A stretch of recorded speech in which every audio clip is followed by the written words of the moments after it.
Hello students, welcome to Alok economics classes.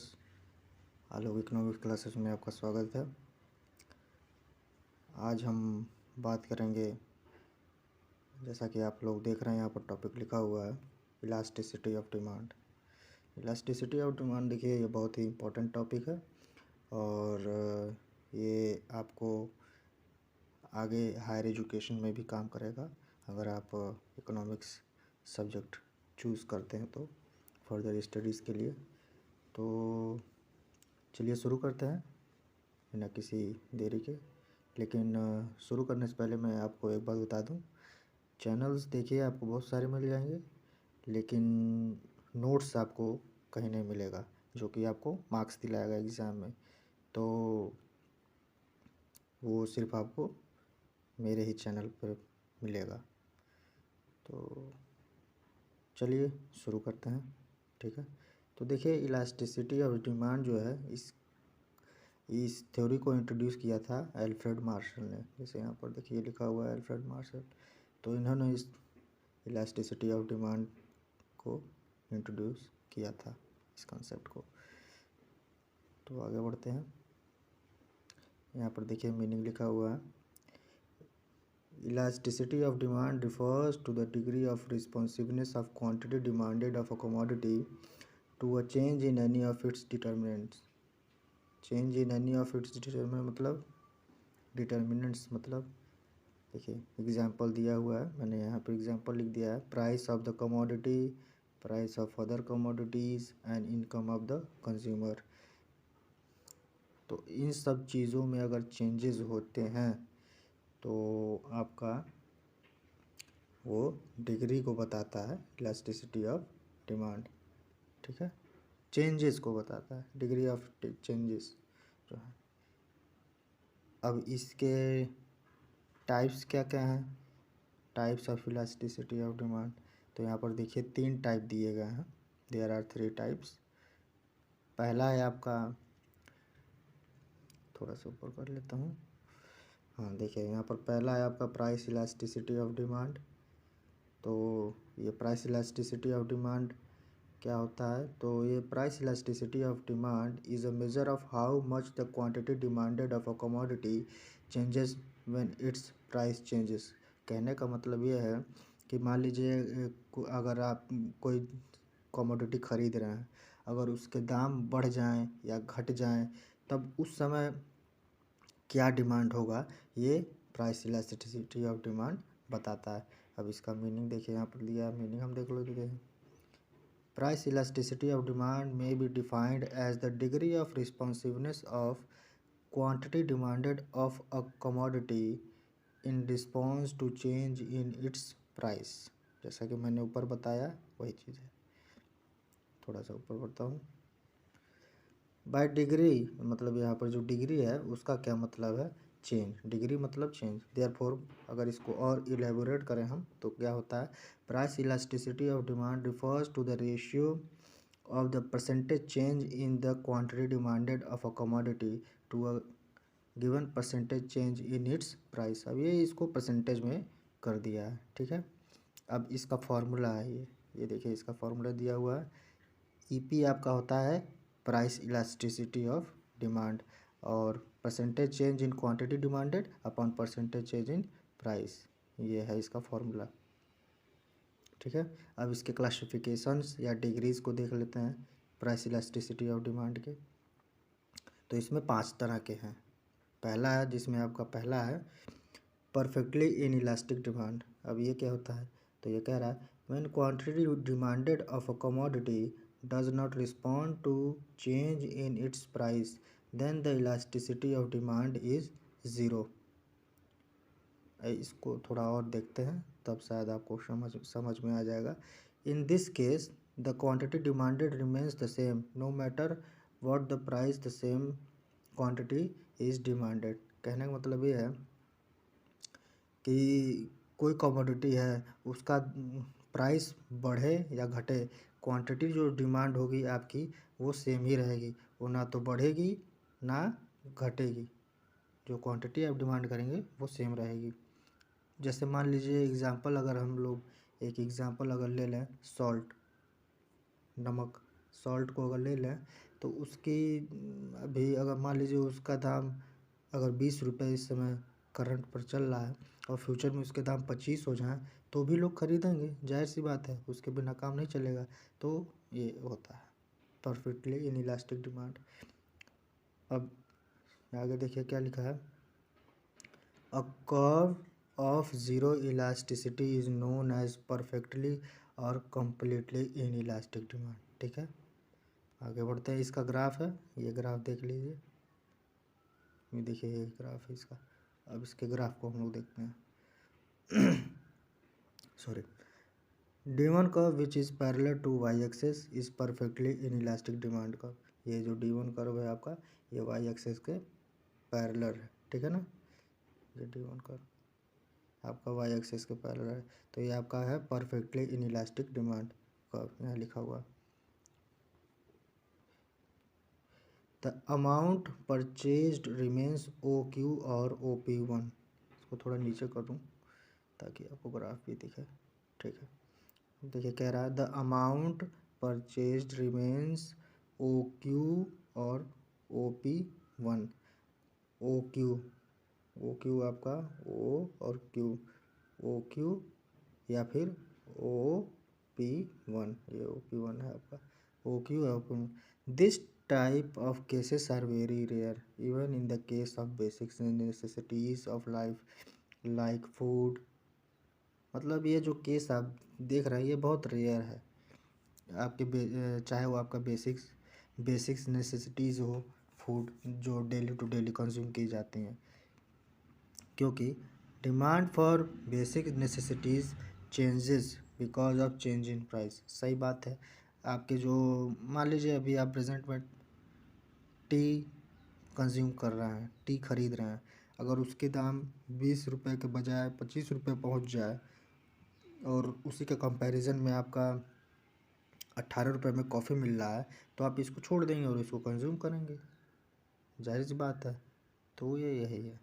अब इसके दूसरे को देखते हैं, दूसरा क्या है, दूसरे पॉइंट ये है आपका परफेक्टली इलास्टिक डिमांड।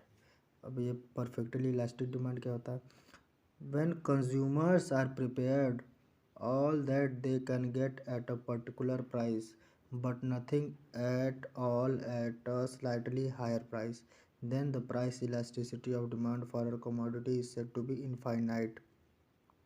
कहने का मतलब ये है कि मान लीजिए कोई कंज्यूमर है, ठीक है, और वो तैयार है आपको एक पर्टिकुलर प्राइस देने के लिए। मान लीजिए 20 रुपये किसी कमोडिटी का दाम है तो वो 20 रुपये तैयार है, लेकिन अगर जैसे ही उस 20 रुपये से आपका 22 रुपये हो जाए या 21 रुपये हो जाए तो वो फिर नहीं खरीदेगा।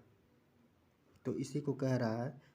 तो then the price elasticity of demand for a commodity is said to be infinite. तो इसी को इनफाइनाइट कहते हैं। अब देखिए in this case a very small fall in price causes the demand to increase to infinity. A demand curve of infinite elasticity is known as perfectly or completely elastic demand curve। ठीक है, अब इसका graph है, इसको भी देख लेते हैं हम लोग। ये देखिए ये रहा इसका ग्राफ। ये ग्राफ क्या कह रहा है,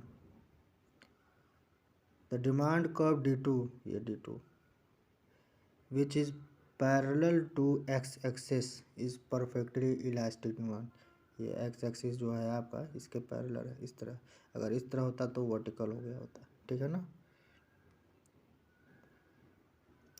eight price OP1 nothing is demanded. At price OP1 ये है, इस पर कुछ नहीं डिमांड हो रहा है। But at a slightly lower price OP, इस पे OP पर an infinity large quantity is demanded.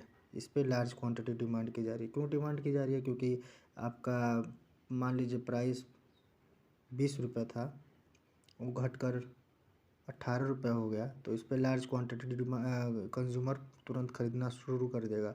क्यों, क्योंकि क्या पता उसको लगे कि फ्यूचर में क्या पता दाम कहीं 18 से फिर 20 हो गया तो फिर कैसे हमारा 2 रुपये बचत नहीं हो पाएगा। तो इसीलिए वो अभी जब 18 पर दाम पहुंच गया है तो वो लार्ज क्वांटिटी शुरू कर देगा खरीदने पर, ठीक है।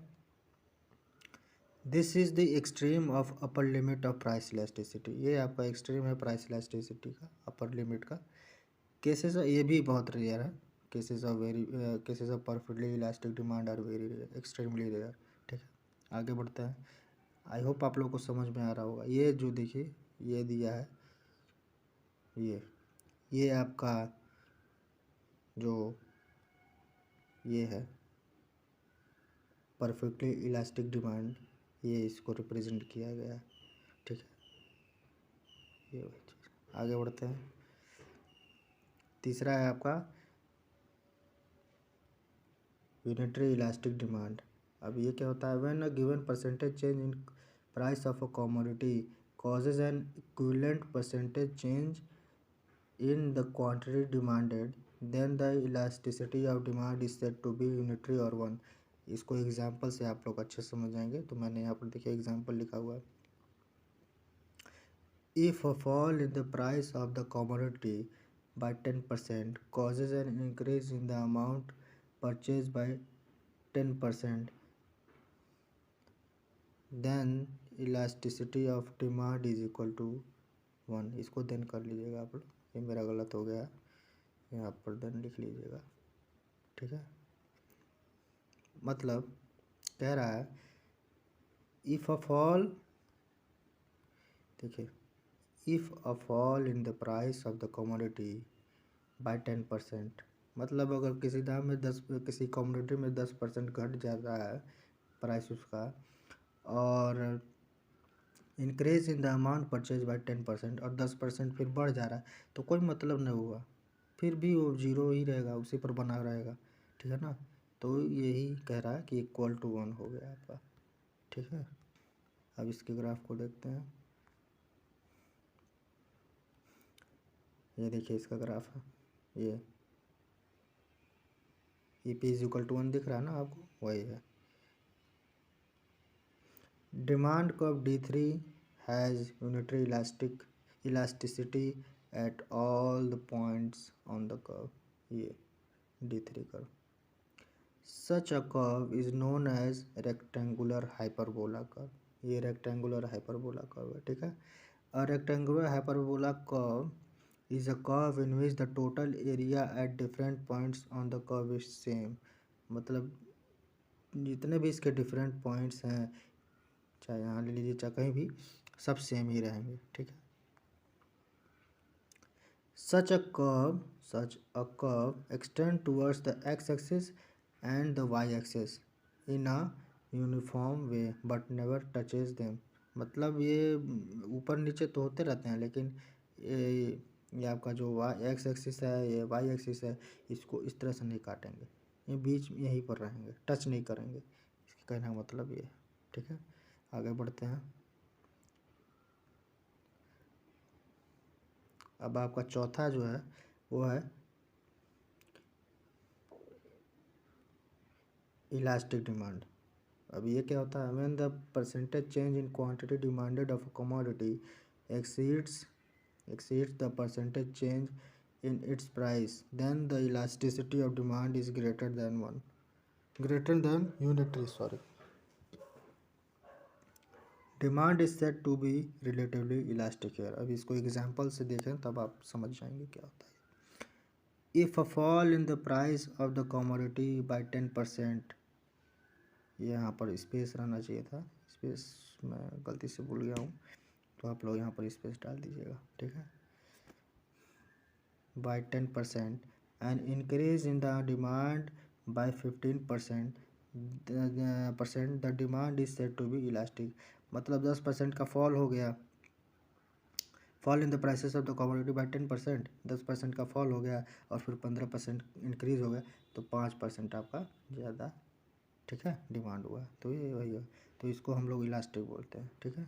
आगे बढ़ते हैं, इसका भी ग्राफ देख लेते हैं हम लोग, उसको थोड़ा जूम कर दूँ, हाँ अब ठीक है। ये देखिए demand curve D4 is elastic, demand curve D4, ये देखिए आपका D4, ठीक है ना, ये इलास्टिक है बिटवीन ए एंड बी, ये ए और ये बी हो गया, आपका ये हो गया, ठीक है। Because the percentage change in quantity demanded from O Q zero, ये O Q zero is relatively larger than the percentage change in price from OP0 to OP1, OP0 to OP1। मतलब ये कह रहा है कि ये जो OQ0 जो है ये कम है और OP0 और OP1 ये एरिया ज़्यादा है, ठीक है, यही कह रहा है। आगे बढ़ते हैं। आई होप आप लोग को समझ में आ रहा होगा, नहीं समझ में आएगा तो आप लोग कमेंट में बताइएगा, मैं बता दूंगा। आगे बढ़ते हैं।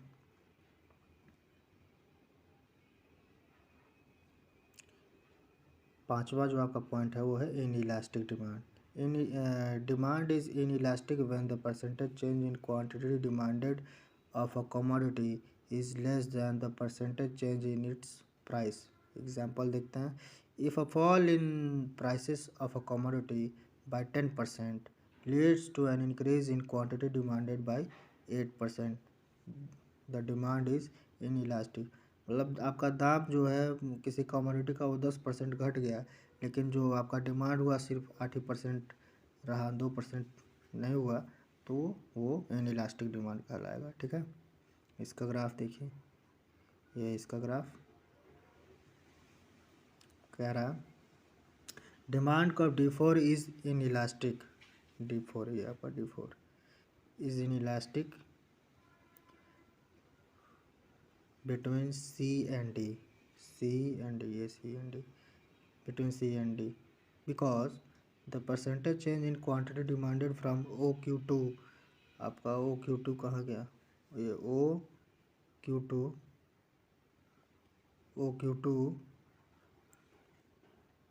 to OQ3, अब ये OQ2 से OQ3, ये ठीक है, smaller than the percentage change in the price from OP2 to OP3, ये एरिया स्मॉल है और ये एरिया ज़्यादा है, ये वही कह रहा है, ठीक है ना। आगे बढ़ते हैं। ये मैंने देखिए इसके सिंबल्स है, numerical values, types of elasticity और डिस्क्रिप्शन, 5 थे, 5 मैंने बता दिए। ग्राफ भी आपके वहाँ पर है, इसको आप देख लीजिएगा, ठीक है, इसमें कुछ बताने की ज़रूरत नहीं है।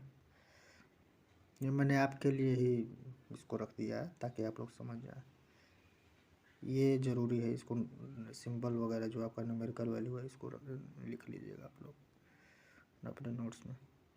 आगे बढ़ते हैं।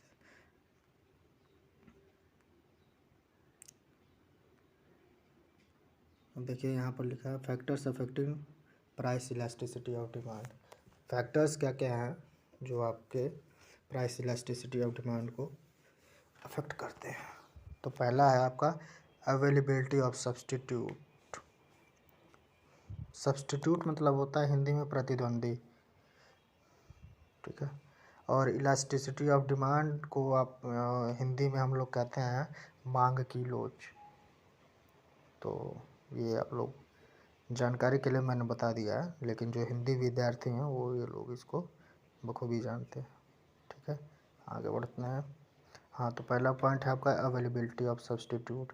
ये क्या कह रहा है, the most important determinant of the price elasticity of demand is the number and kind of substitute available for a commodity. सही है।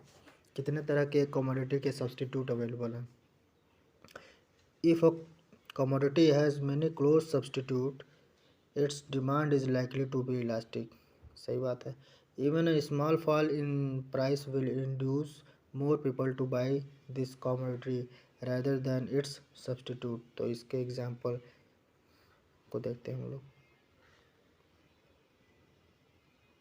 फॉर एग्जाम्पल कॉफ़ी, सब्सटीट्यूट मतलब देखिए मैंने प्रतिद्वंदी कहा तो शायद ये थोड़ा गलत हो जाएगा। मतलब जो मान लीजिए टी है तो उसके अगर आप टी नहीं कंज्यूम करना चाहते हैं, अगर उसकी दाम बढ़ जाए तो आप उसके स्वरूप में, दूसरे स्वरूप में क्या कंज्यूम करेंगे, तो आप करेंगे कॉफ़ी। तो यही है, तो मतलब ये दूसरा ऑप्शन आपको अवेलेबल रहे, ठीक है ना। एग्जाम्पल हम लोग देखते हैं। For example, coffee and tea may be considered as close substitute for one another. सही बात है। when the price of coffee falls, given the price of the tea, may consumers will buy more of coffee and less of tea since coffee has become relatively cheaper। सही बात है। अगर एक का दाम घट जाए, एक का दाम बढ़ जाए, तो आप अगर मान लीजिए टी का दाम घट गया तो आप कॉफ़ी डिमांड कर लेंगे। अगर कॉफ़ी का दाम बढ़ जाए तो आप टी डिमांड करने लगेंगे, क्योंकि टी का दाम कॉफ़ी का कंपैरिजन में कम है। तो ये वही बात है। अब दूसरे पॉइंट्स को देखते हैं। नेचर ऑफ कमोडिटी, मतलब कमोडिटी जो है उसका नेचर क्या है। Whether it is a necessity और लग्जरी और अ कमोडिटी ऑफ कंफर्ट, मतलब अगर वो ज़रूरत का कमोडिटी है, लग्जरी का कमोडिटी है या कंफर्ट का है। Generally the demand for necessities is in elastic and the demand for luxurious and comfort is elastic. ये तो समझ गए होंगे। आगे बढ़ते हैं। तीसरा point, proportion of the income spend, कितना इनकम खर्च करता है consumer. Smaller is the proportion of income spent on a commodity, the smaller will be the elasticity of demand and vice versa. मतलब जितना कम खर्च करेगा वो उतना कम इलास्टिक रहेगा, और जितना ज़्यादा खर्च करेगा वो उतना इलास्टिक होगा, ठीक है। Time factor, the elasticity of demand depends on the time period, short period or long period. Price elasticity is generally low for the short period as compared to long period, ठीक है। आगे बढ़ते हैं। पांचवा, habits of the consumer, consumer का habits क्या है। when the consumers are habitual of using a commodity, if they are the no matter what the price is, they will continue to consume। for example, cigarette smoker. सही बात है। मान लीजिए कोई cigarette P रहा है तो, और उसका वो आदी है, उसको लत लग गई है, तो चाहे सिगरेट के अभी करंट में मान लीजिए 10 रुपये में बिक रहा है और फ्यूचर में 100 रुपये हो जाए तो भी वो खरीदेगा और पिएगा, क्योंकि भैया उसके लिए कोई मैटर ही नहीं करता है प्राइस, ठीक है। आगे बढ़ते हैं, क्योंकि उसका हैबिट बन गया है तो वो जो बदल नहीं सकता। आगे बढ़ते हैं। अब दूसरा पॉइंट क्या है, जैसे कि हम लोगों ने पहले देखा था प्राइस इलास्टिसिटी ऑफ डिमांड, अब दूसरा आपका इनकम इलास्टिसिटी ऑफ डिमांड। अब ये क्या होता है। Income elasticity of demand measures the degree of responsiveness और quantity demanded of commodity. Degree, ये कितना क्वांटिटी डिमांड किया जा रहा है ये उसको मेज़र करता है। To change in income of the consumer, consumer का क्या इनकम में चेंज हो रहा है उसको मेज़र करता है। मोर, अगर इसको और इलेबोरेट करें तो हम लोग देखते हैं, as the ratio of the proportionate change in quantity demanded of a commodity to the proportionate change in income of the consumers। मतलब कंज्यूमर का इनकम अगर बदल जाए तो क्या डिमांड कर रहा है, कितना क्वांटिटी, ये उसको मेज़र करता है। इसका ये फॉर्मूला है, ये देखिए। ई वाई आपका, ई वाई देखिए यहाँ पर लिखा है, stand for income elasticity of demand, ठीक है। Percentage change in quantity demanded upon percentage change in income, या फिर आप इसको सिंबल टर्म्स में इस तरह लिख सकते हैं, E Y is equal to delta Q upon delta Q upon delta Y upon Y is equal to delta Q upon Q divided by delta Y upon Y is equal to delta Q upon Q into Y upon delta Y, या फिर इसको इस तरह से लिख सकते हैं, E Y is equal to delta Q upon delta Y into Y upon Q. ये, या फिर आप ये लिखिए, या फिर आप ये लिखिए, या फिर ये लिखिए, ठीक है।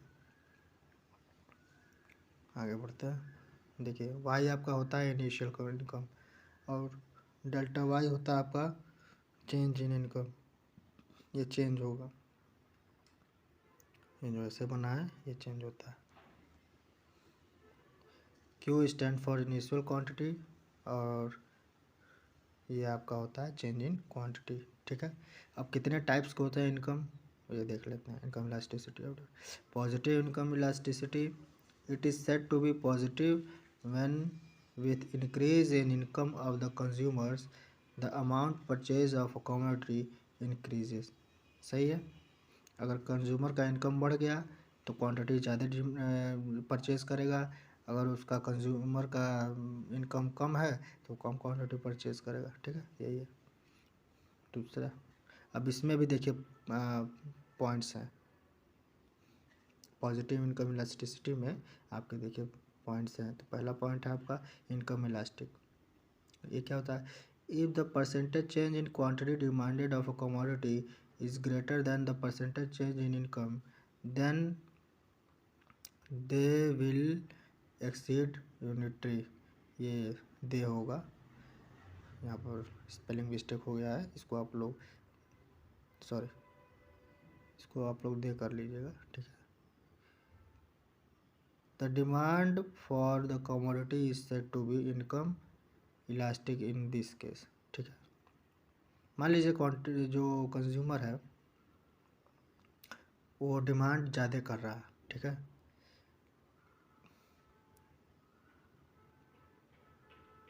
और उसकी जो इनकम है वो कम है, तो ये आपका यूनिटरी से ज़्यादा हो जाएगा। ठीक है, आगे बढ़ते हैं। Income elastic, if the percentage change in quantity demanded is smaller than the percentage change in income, they will be less then it will be less than unitary। इसको आप लोग स्पेलिंग सही कर लीजिएगा। स्पेलिंग मतलब क्या, मैंने थोड़ा मिसप्रिंट हो गया है, टाइपिंग में गड़बड़ हो गया, तो जो मैं बोल रहा हूँ उसको आप लोग नोट कर लीजिएगा। The demand for the commodity is said to be income elastic elastic if the percentage, क्या कह रहा, if the percentage change in quantity demanded is smaller than percentage change in income। मतलब मान लीजिए उसकी इनकम ज़्यादा है और वो कम क्वांटिटी डिमांड कर रहा है, तो इसको हम लोग कहेंगे इनकम इलास्टिक। ठीक है, तीसरा पॉइंट देखते हैं, यूनिटरी इनकम इलास्टिसिटी। ये क्या कह रहा है? Unitary income elasticity of the percentage change in quantity demanded is equal to percentage change in income EY। Sorry, मैं ज़रा ऊपर चलता हूँ। ये जितने भी मैंने पॉइंट्स बताए हैं ये दे नहीं होगा, ये EY ही होगा। ठीक है, तो आप लोग EY ही इस तरह से लिख लीजिएगा, EY इस तरह से। हाँ, तो आगे बढ़ते हैं। जैसे कि यहाँ पर देखिए, ये देखिए ये लिखा है ना EY, तो आप लोग इसको E और Y इस तरह से लिख लीजिएगा। ठीक है, आगे बढ़ते हैं। Unitary income elasticity of the percentage change in quantity demanded is equal to percentage change in income EY will be equal to unitary। ठीक है, आगे बढ़ते हैं। The commodity has a unitary income elasticity in this case। Income elasticity of unitary represents a dividing line between income elastic and income inelastic demand। ठीक है, आगे बढ़ते हैं। दूसरा पॉइंट है आपका negative income elasticity of demand. अब ये क्या होता है? Negative income elasticity of demand is said to be negative when increase in income of the consumers leads to a fall in the amount purchase of a commodity. मतलब consumer का जो income है वो बढ़ रहा है, पहले 10 रुपये कमाता था वो 20 रुपये कमा रहा है, लेकिन जो उसका जो परचेजिंग पावर है, जो खरीद रहा है, वो ऐसे का ही बना हुआ है, वो बढ़ नहीं रहा है। तो इसको कहते हैं आपका negative income elasticity of demand, और इसका उल्टा कर दीजिए, ठीक है, एंड वाइस वर्सा। अब इसके एग्जांपल देखते हैं। Income elasticity of inferior food grains like maize, bajra is negative because with increase in the income the consumer will switch over from inferior food grains to superior food grains like rice and wheat। सही बात है। मान लीजिए पहले कोई customer है तो वो बाजरा और मेज़ खरीद रहा था जब उसकी इनकम कम थी। अचानक उसकी इनकम अगर बढ़ गई तो वो बाजरा वगैरह तो खाएगा नहीं, फिर वो राइस और व्हीट ही खरीदेगा। तो जो बाजरा और आपका मेज़ है वो तो छूट गया, तो इन्फीरियर से वो सुपीरियर में मूव कर गया, यही कह रहा। अगला पॉइंट देखते हैं। Zero income elasticity of demand. It may be zero in some exceptional cases. Zero income elasticity of demand for a good implies that a rise in income leaves quantity demanded unchanged. Example देखते हैं हम लोग। Income elasticity of demand for salt may be zero because an increase in income beyond a certain level may not bring about any changes in demand for salt. जैसा कि मैंने ऊपर example दिया था, आप लोग इसको समझ गए होंगे, मुझे बताने की नहीं आवश्यकता है मुझे लगता है। ये देखिए, इसको आप लोग देख लीजिएगा, ये पूरा मैंने बना दिया है, फ़ोटो खींचकर मैंने डाला है, ठीक है। अब तीसरा पॉइंट है आपका क्रॉस इलास्टिसिटी ऑफ डिमांड। पहला प्राइस था, दूसरा इनकम था, अब ये क्रॉस इलास्टिसिटी ऑफ डिमांड। ये क्या कह रहा है? Cross elasticity of demand is defined as the percentage change in quantity demanded of a commodity with respect to change in the price of its related commodity.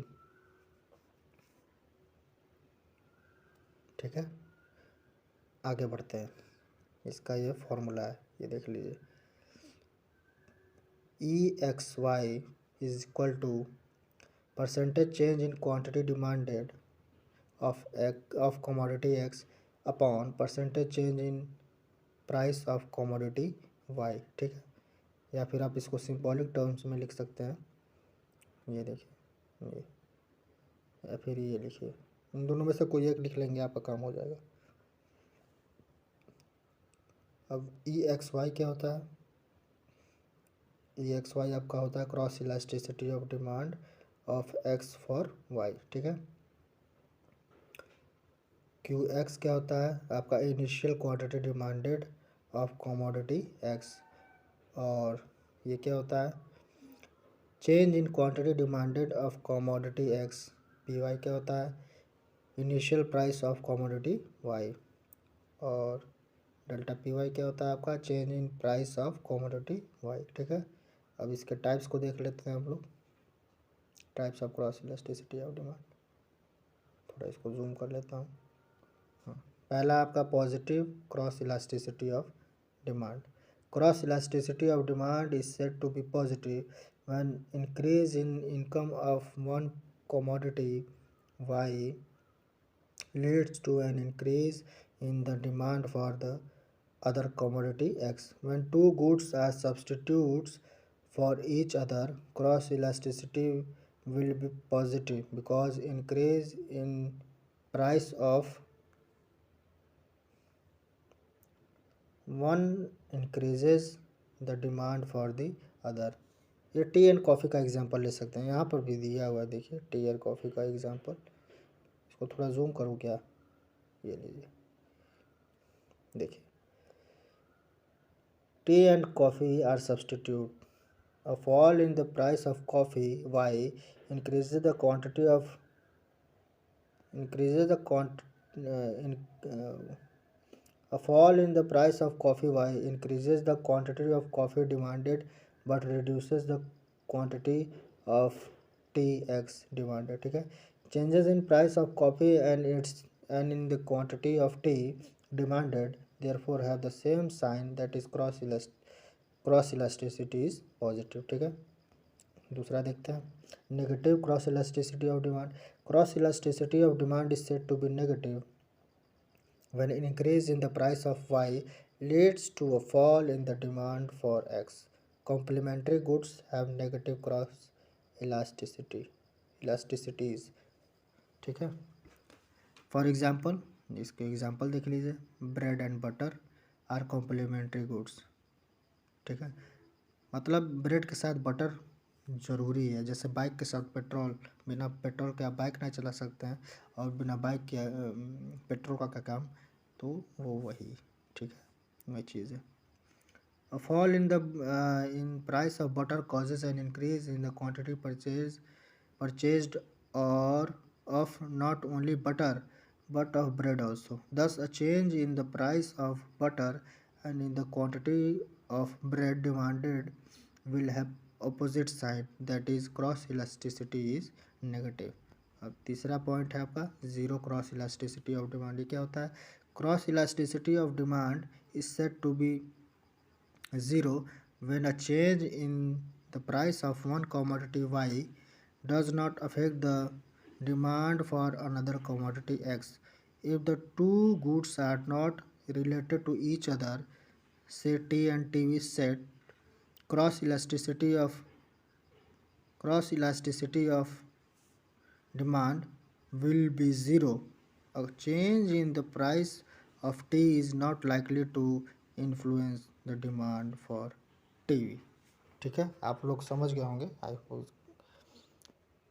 तो ये था आपका elasticity of demand. I hope आप लोग को समझ में आ गया होगा। इसमें एक चीज़ मैंने टॉपिक नहीं उठाया है, वो है आपका methods of measurement of price elasticity of demand. अगर आपको इसको पढ़ना होगा तो आप लोग कमेंट में बताइएगा, मैं इस पर भी एक वीडियो, इस टॉपिक पर भी वीडियो बनाकर डाल दूंगा। इसमें कई सारे मेजरमेंट है, मेथड्स है, जैसे इसमें परसेंटेज या प्रोपोर्शनल मेथड है। ठीक है, इस तरह के हैं, और total expenditure method, point method या ज्योमेट्रिक मेथड। ठीक है, तो आप लोग बताइएगा। तो ठीक है, आज के लिए इस वीडियो में इतना ही। आई होप आप लोगों को समझ में आ गया होगा। अगर नहीं समझ में आया होगा तो आप लोग कमेंट बॉक्स में मुझे बताइएगा। और वीडियो को एंड करने से पहले मैं आप लोगों को एक बात बता दूं, चाहे आप किसी भी यूनिवर्सिटीज़ या कॉलेज में पढ़ रहे हों, ये आपको बहुत काम देगा, आगे भी काम देगा। ख़ासतौर पर जो लोग दीनदयाल उपाध्याय गोरखपुर विश्वविद्यालय से पढ़ रहे हैं और सिद्धार्थ यूनिवर्सिटीज़ वगैरह से, उनको ये बहुत ज़्यादा काम देगा। ठीक है, तो फ़िलहाल के लिए इतना ही, मिलते हैं, तब तक के लिए मिलते हैं नेक्स्ट वीडियो में। Thank you very much.